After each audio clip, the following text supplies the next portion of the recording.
There's a new Star Trek series, and that means a new Star Trek intro. I was actually a little worried because the first episode does that thing where they do a tiny intro at the start and save the big one for the end credits, but I'm relieved to see in episode 2 it does have a proper intro. I'm not into the skip intro button. I like to watch them every time, and preferably without a giant button covering the screen. Paramount Plus. And with a new show in the mix, now seems like the right time to do a top 5. Don't look ahead in the video to see what I picked. There's an arc to this thing. There's 13 intros for 13 shows. Short Treks doesn't really have one, but Picard has 2 to make up for it. These sequences get you ready for the adventures to come with sweeping orchestral music and dazzling scenes of outer space. And sometimes they're the Enterprise intro. But I'm not here to talk trash on anybody's art. So I'm going straight to the top 5. To be clear, I know many of these shows have intro variants, where they make a change to the music or visuals as the show goes on. Discovery has like 20 of these. That's still just one intro. The only show with more than one is Picard. Cool? Cool. Number 5.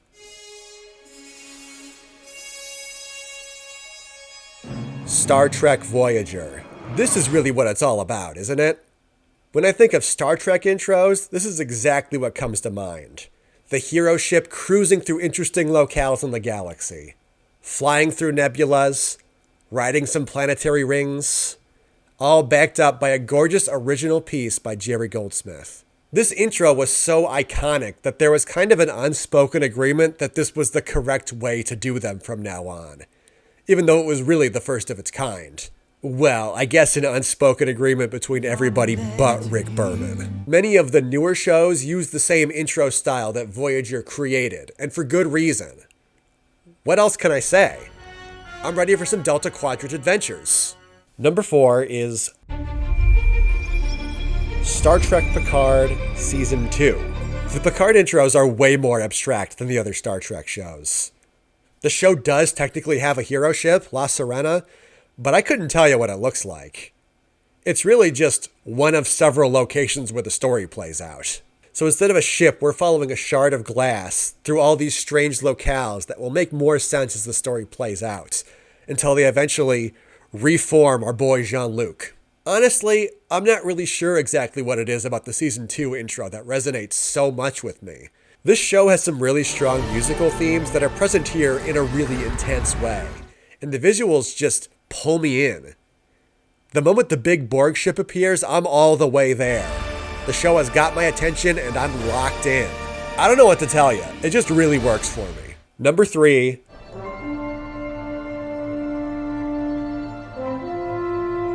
Star Trek Discovery.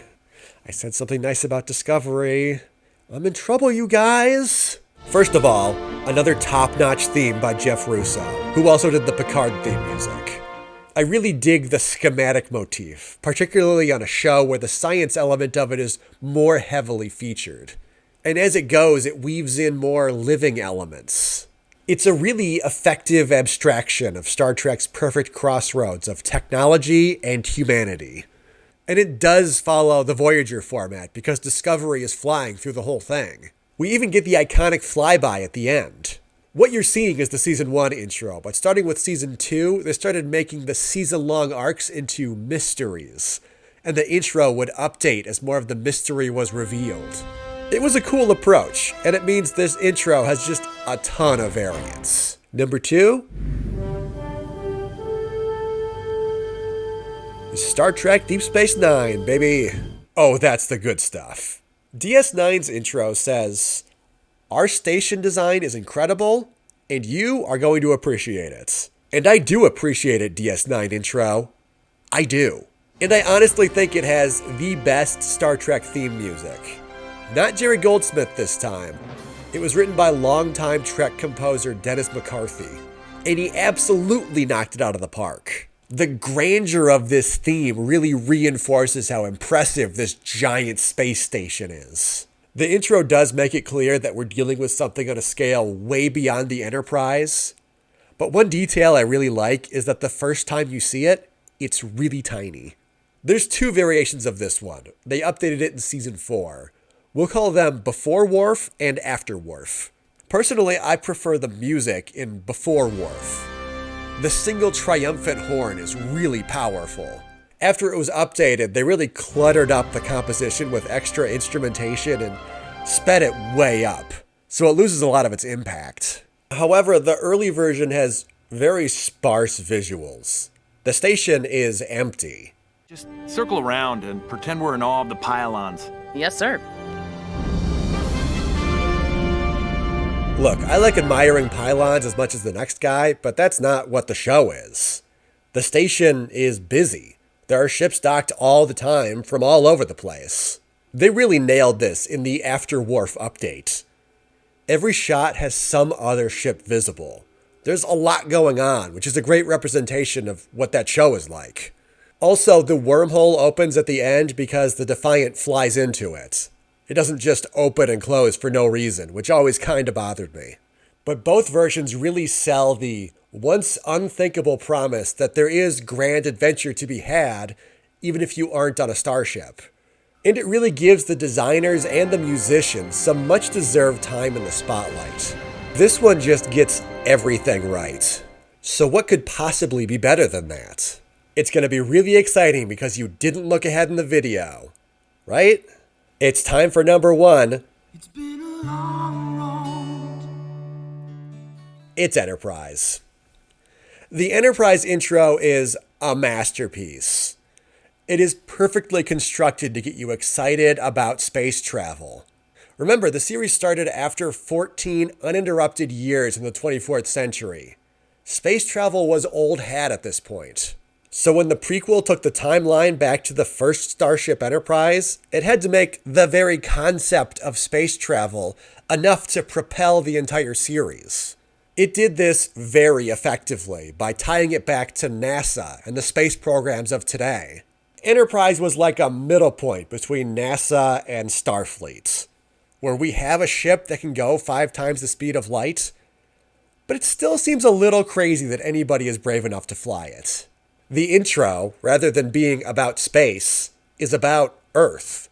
It shows us a brief history of human exploration, from the oceans to the skies to space. I still get a little tear in my eye when I watch it. It's a science fiction show, but most of this intro is stuff that mankind has already done. We put human beings on the moon. In the 60s. That's insane. Do you know how far away the moon is? It's really far. As the start of a TV show, every single time it gets me in just the right headspace to be amazed by the idea of a Warp 5 vessel full of humans exploring the galaxy. And the ending isn't just Enterprise warping away, it's Enterprise leaving the Earth. We're going into space, baby. I know a lot of people don't like the song, but I don't know how to debate that. I think it's a good song. It's inspirational, it's got a timeless sound. It provides the right words to get psyched about humans in space. I can do anything. Hell yeah. Music is so subjective that nothing I can say is going to change your mind about it, but it's a good fit for what the intro is trying to accomplish. They're not going to hold me down no more. No, they're not going to change my mind. They actually did change their mind when they updated the intro after the second season. And while I don't really mind the more upbeat version of the song, I do kind of take issue with adding Star Trek to the title. I mean, it is Star Trek, but I always thought it was so dope that the show was just called Enterprise. It's the only title where nobody could possibly not know that it's Star Trek, and it gets me so hyped every time I see it. So, okay, there is an alternate opening to Enterprise. Kind of. I'm not talking about the Mirror Universe one. I have absolutely no idea the context of why this exists, but it was posted unexplained on the old StarTrek.com. Space, the final frontier. These are the voyages of the Starship Enterprise. It includes a full version of that Space, the Final Frontier speech from Jonathan Archer, and it uses the theme they would put over the end credits of every episode. Another banger from Dennis McCarthy. My best guess of what this was is a mock-up of an alternate intro they were ordered to make in case the studio lost its nerve. It appears to be made of establishing shots from the show, and I'm glad this alternate version exists because I can look at it and say with confidence that I prefer the real intro. I think it's one of the all-time great TV openings. And it would have been a really fun reveal as number 1 if you hadn't looked ahead in the video. Come on!